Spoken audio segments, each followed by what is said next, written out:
In the last video, I talked about how specifically kanji was probably the hardest part of learning Japanese and how to solve that issue. However, in this video, what I'm going to be talking about is probably the most difficult part of learning a language in general. So any language that you're trying to learn, doesn't matter if it's Japanese, Korean, Chinese, French, German, Spanish, whatever, you're going to have to go through this phase eventually. If you don't, it's very hard to reach the higher levels of fluency and make it so your speech comes out very naturally, and makes it so that basically you can speak as fluently as you can in your native tongue. Basically, you don't have to think about what you're going to say, it just kind of comes out. So in order to reach that level of ability, we need to do something called the monolingual transition. Essentially, all this is the process of going from using English to help us learn the language to just using nothing but the language. Essentially, using Japanese dictionaries to learn Japanese, as opposed to using an English to Japanese dictionary to help us understand and translate between the two languages. Now, there's a massive reason why we want to do this, and as I said before, it's to help us sound more fluent. But how exactly does it do that? Well, essentially, if you try and use English to learn Japanese to the point of fluency, the problem with that is that you'll be constantly translating between the two languages, which means that whenever you're in a conversation, you have to analyze, process, and break down exactly what the person speaking to you is saying, work out what that is in English, and then obviously comprehend that, and then figure out what you're next going to say in English, and then translate that into Japanese, and then say it. That's a lot of steps for a conversation. Conversations are usually very quick, snappy, on the spot kind of things. No one's really thinking about what they're saying. You know, it's basically just being processed in the subconscious, and then, you know, the brain sort of tells the speaker what to say. And so no one's really thinking about what they're saying. You really need to basically skip out on the English, because otherwise you'll constantly be translating between the two languages. And even though you can get to very high levels of Japanese by doing this, by using English as an aid all the way through, you're never going to be able to get to that point where you're completely fluent and it's just coming out at ease. You're constantly going to be translating between the two languages. So personally, I made the switch quite early on. Now, obviously, it does depend on how much time you're putting in each day and how much experience you already have with the language beforehand. And I think to some extent, it makes it easier in the long run. It is definitely very difficult to do though at the beginning, because you do have very little language ability under your belt. But essentially, after about 500 to 1,000 Anki flashcards, where I had the Japanese on the front and I had the English translation on the back with loads of English descriptions of all the words in grammar points in those cards. After I've done about 1,000 of those, I've made the switch. And so this is probably the equivalent to maybe, I don't know, doing one textbook. It's hard to say because all the textbooks are different and they all have a different amount of content in them. But say if you've done Genki, or if you've done the Duolingo course, or if you've done a memorized course or whatever, as long as you've got some sort of base under your belt and you actually have a bit of knowledge of the language beforehand, then you can start making the switch right away. And I would also recommend, you know, trying to get as much listening in as you possibly can, and just keeping that going throughout the entire process of learning the language, because the more listening you can get throughout the day, doesn't matter if you're not paying attention to it, but it gives you more chances to pay attention to it. So the more practice you're going to get in. So instead of listening to music on your commute to work or whatever, make sure it's a Japanese podcast or something. It's a very easy thing to do, and I highly recommend doing that. The monolingual transition isn't just a process of learning how to learn a language through the language. It's also a process of understanding and being comfortable with not understanding that language. Because a large part of the reason why so many language learners use English as a crutch and use it as a tool so far into their studies is because they don't understand Japanese within Japanese. It can be very difficult to look up a Japanese word in a Japanese dictionary and not understand the Japanese definition in that dictionary and get really confused and give up and go to an English definition instead, or an English dictionary instead. And this is where a lot of people fall short on themselves, is because they'll rely on English too much, and they'll never make that switch because they feel like if they don't use English, they're not going to be able to understand exactly what they're looking at.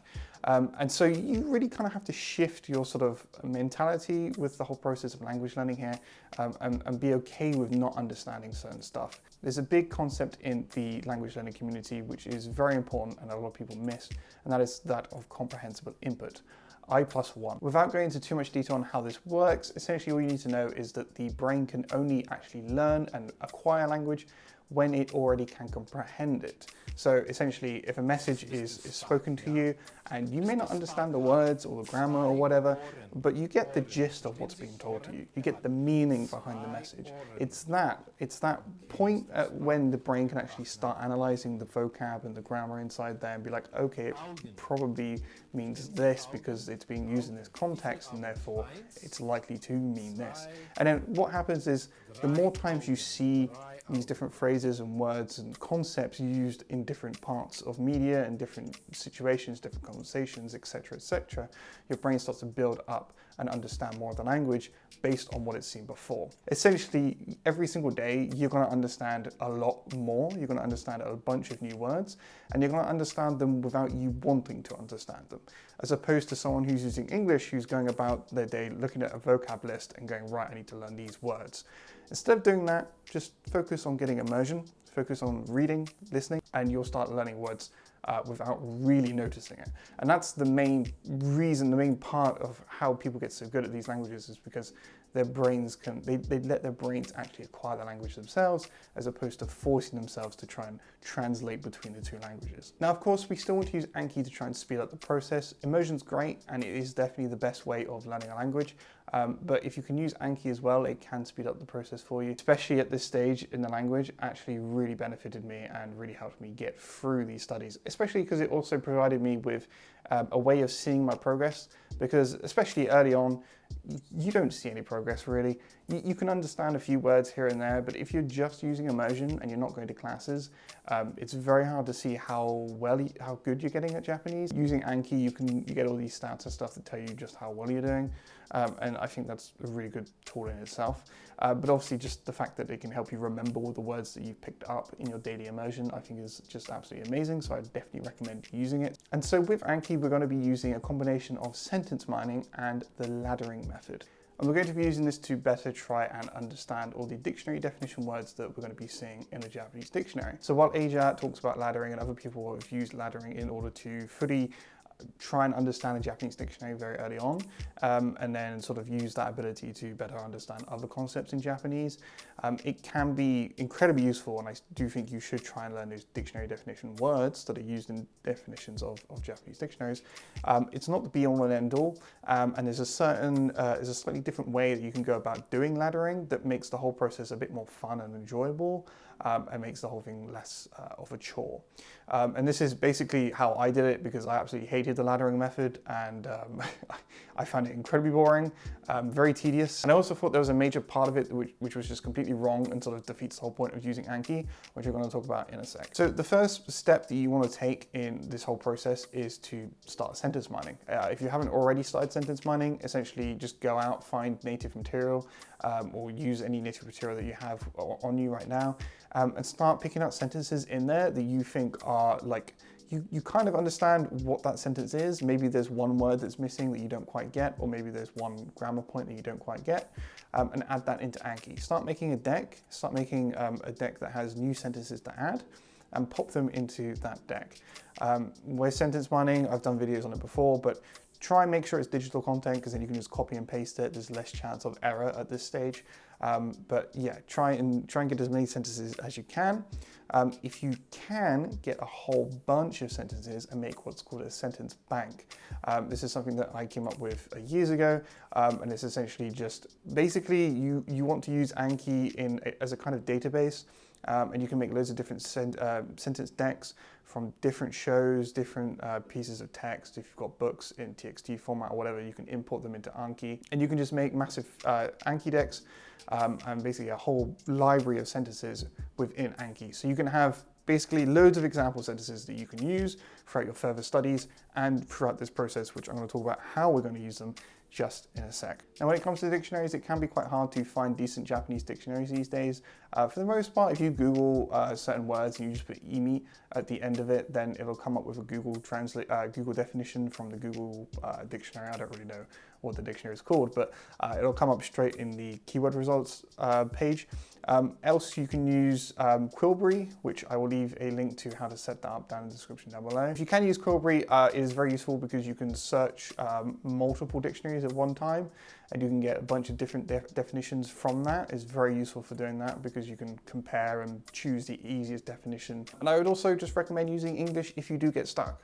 There's going to be times where you really want to learn this word and you really want to know what this word is in order to learn other words, and you kind of just have to use English because there's just some words out there that just will not make sense to you. You'll just keep going through this loop sort of cycle of trying to figure out what the word is by looking up other words to find that word and find that that word is in the definition of that word, and oh my god, it's just a mess. And so in that situation, just use English. Try not to do it that often, but if you need to, just use it. It's really not a problem to do that. It's not going to make any amount of difference in the long run, so don't worry about using English if you need to. So the old way of using laddering was to essentially search a Japanese word that you're trying to learn into a dictionary, to a Japanese dictionary. You then find a definition that you like, that's the easiest out of all the definition options that you found.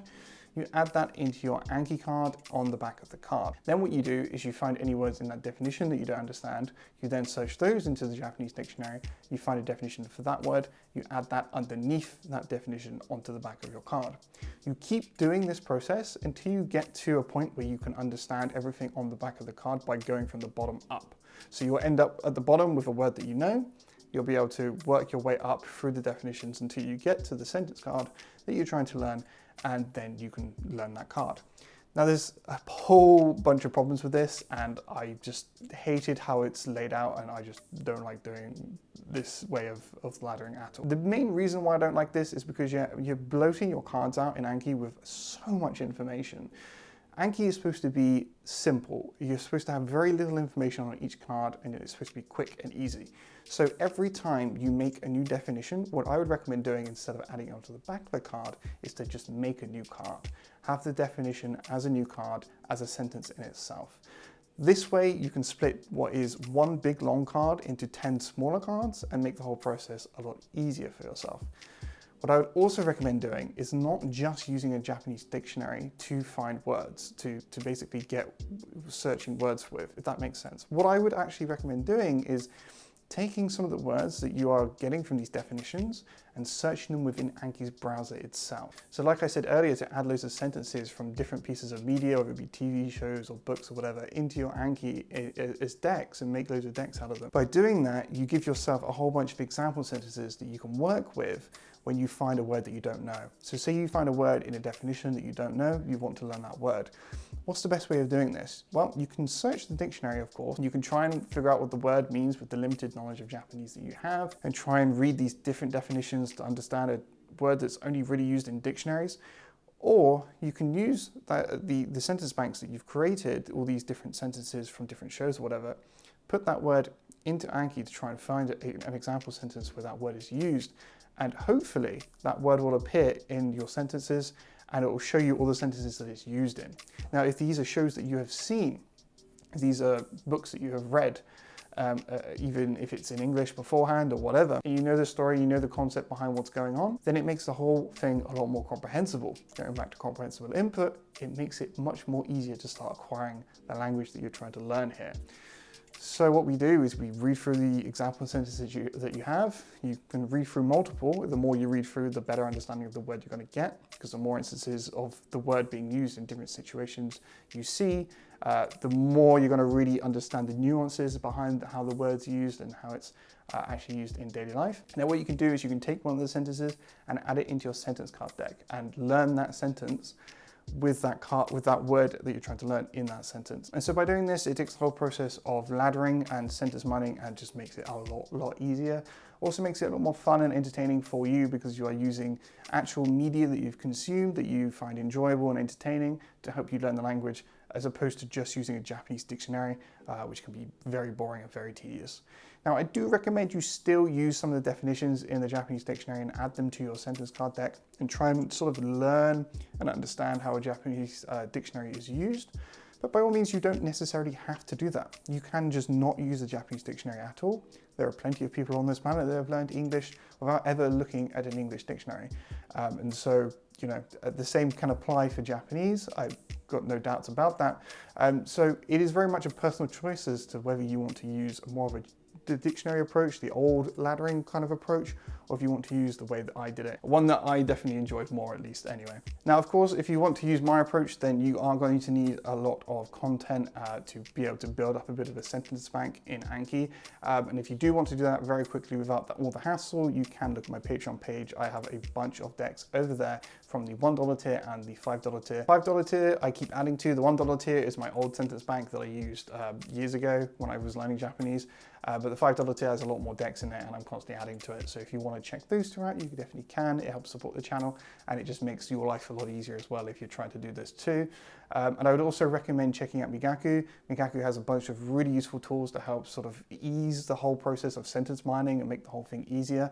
And you can use my referral code in the description if you're interested in using their tools. So yeah, guys, I hope you found this video useful. If you did, don't forget to leave a like and comment down below on what you found useful, and if any tips maybe you might have to new beginners that are learning a language and that are going through this transitional process of, you know, trying to learn Japanese through Japanese. And also don't forget to subscribe and all that good stuff. If you want to support the channel, don't forget to check out the Patreon, and thank you to everybody over on the Patreon for supporting the channel, especially Harry. You guys are amazing and help me make these videos. And I would just like to say I'm so sorry for uploading this so late. It's been a rough month. A lot of things have happened. I'm quitting my job, probably going to be moving out in the next couple of months, but I'm going to be staying here for a little bit. So more videos, which would be cool. I'm going to upload a lot more videos over the next few weeks, which is awesome. So stay tuned for that, guys. Okay, thank you very much for watching. I will see you in the next video.